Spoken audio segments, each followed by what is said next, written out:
We never went up 4.5% in 10 months, not that fast. And so here we are. So what is Powell doing? Well, he's given 5 speeches on the subject. I don't know why Wall Street doesn't listen, but he keeps trying.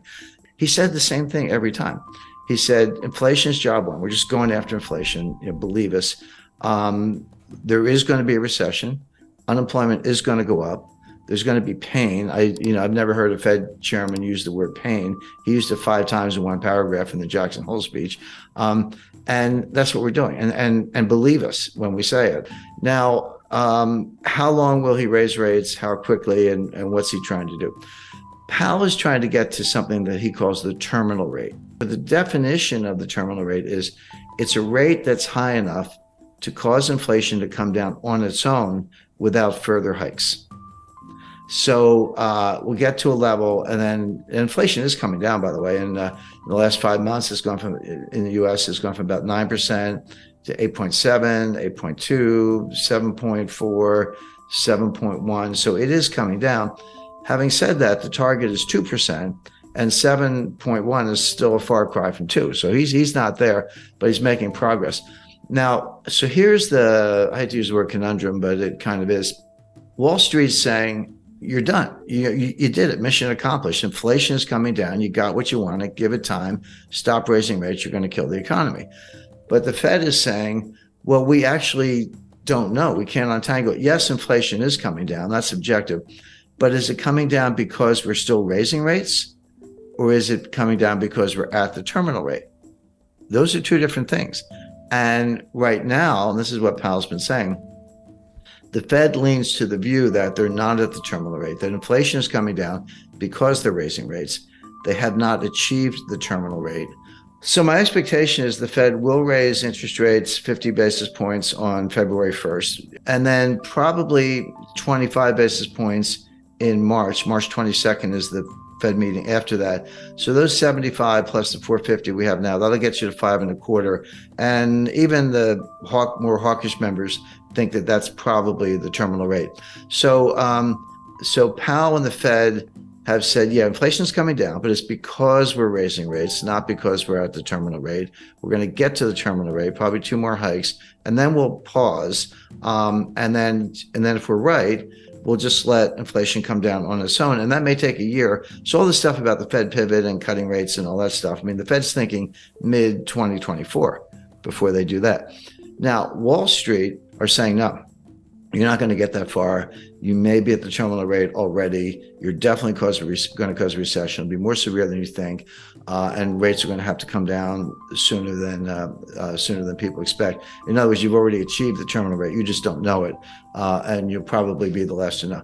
So with Wall Street, with the cheerleaders, sending that message, but with some serious market indicators, including yield curves, sending that message, why is Powell sticking to the game plan as I described it?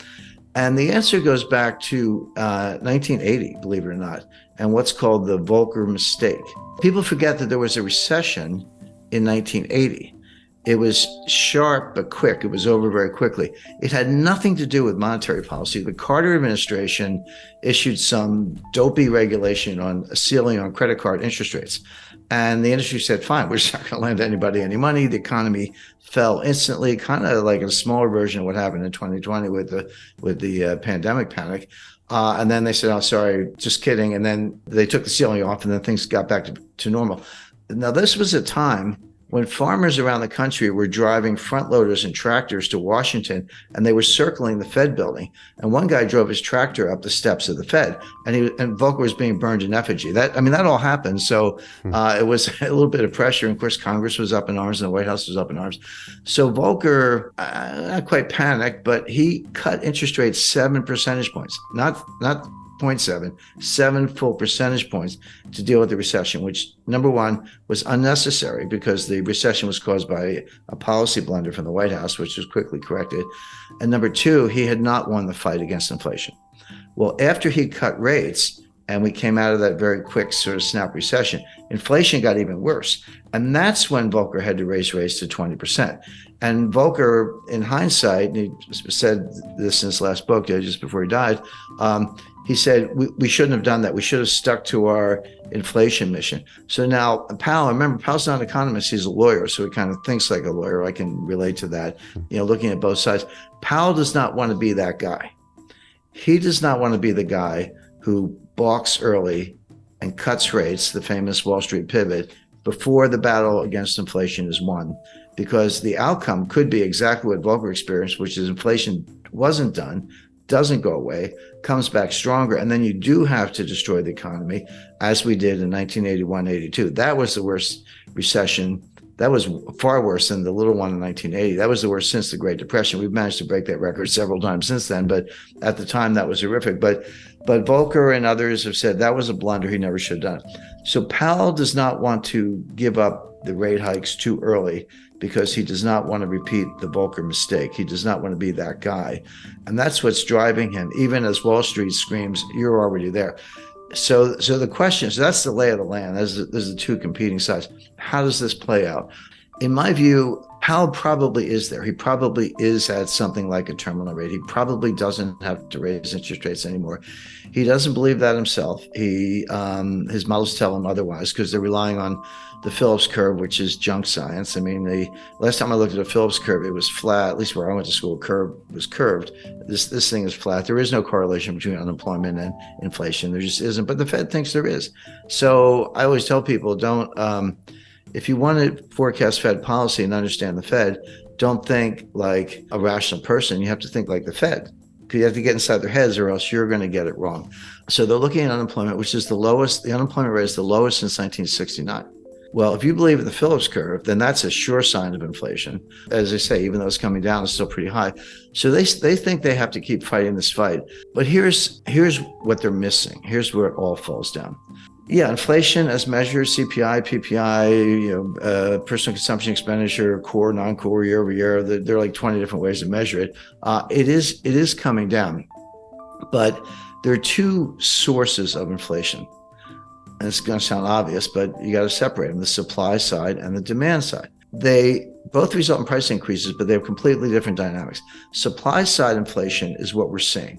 It's what we saw in 1974 with the Arab oil embargo during the Arab-Israeli war when they cut us off from oil, and you had to line up for gasoline. I lived through that. Bare shelves, and you couldn't get certain things. It wasn't that every supermarket shelf was bare the way it was in East Germany in the 1950s, but something was always missing, and that's still the case today. So of course prices went up, and people were trying to pay whatever they had to get what they needed, and energy prices were a big driver of that. So that feeds through as a form of inflation. The other kind of inflation is from the demand side. So the supply side is called a cost push. Costs go up and they push it onto the consumers. The other kind is from the demand side. It's called demand pull. And basically consumers have a change of mentality. They're worried about inflation. They would say, hey, I was thinking about buying a refrigerator. Gee, I better go buy it today because if I wait for 6 months, the price is going to go up. Or apply that to anything, a new dress, new suit of clothes, whatever. And so you're pulling demand forward, and it's behavioral. And that will also drive prices up. But they're very different things. Now, cost push can morph into demand pull. That's what happened in the 70s. It started from the supply side, but by the late 70s, 80s, and Volcker, which we've just been talking about, it had tipped over into the demand side. That hasn't happened yet. We've had the supply side inflation, the cost push. It hasn't yet tipped into demand pull. It hasn't really affected consumer behavior that much in terms of people anticipating more inflation. It could, but it hasn't happened yet. Here's why that's an important distinction. Cost push inflation negates itself. The old saying that the cure for high oil prices is high oil prices because people can't afford it. Maybe if demand is inelastic, if you got to fill up your Ford F-150 truck with gasoline to take the kids to school or go to work. But if you're unemployed, you're not buying any gas because you're not leaving the house. So it tends to negate itself, whereas demand pull feeds on itself. Powell has not made that distinction. And if I'm right, I think I am right, and the evidence backs that up, this inflation will come down, not because the Fed is raising interest rates, but because higher prices destroy demand all on their own. If I used to pay $75 to fill up my truck with gas, and now I have to pay $150, which is about right, I'll do it because I got to get to work. But that's $75 I'm not going to spend on something else. I'm not going to go out for dinner. I'm not going to go to a show, a concert, or buy a new camera, whatever it might be. So it does tend to depress demand, destroy demand, and hurt the economy. And then it slows down, and then the inflation comes down on its own. That appears to be happening. But Powell hasn't really made the distinction. He's fighting the last war. I hate to use a cliche, but he's fighting the Volcker War. And what he's got looks a little bit more like the Herbert Hoover War. That looks a little bit more like the 1930s than the 1970s. So the bottom line on all this is the Fed is going to raise rates at least twice more for the reasons I mentioned. Powell doesn't want to repeat the Volcker mistake. He thinks the battle's not won. He has to get to the terminal rate. In reality, he's probably already there, if there is such a thing as a terminal rate. It's another one of these things they made up. Inflation is coming down, and so will probably continue, but for really bad reasons.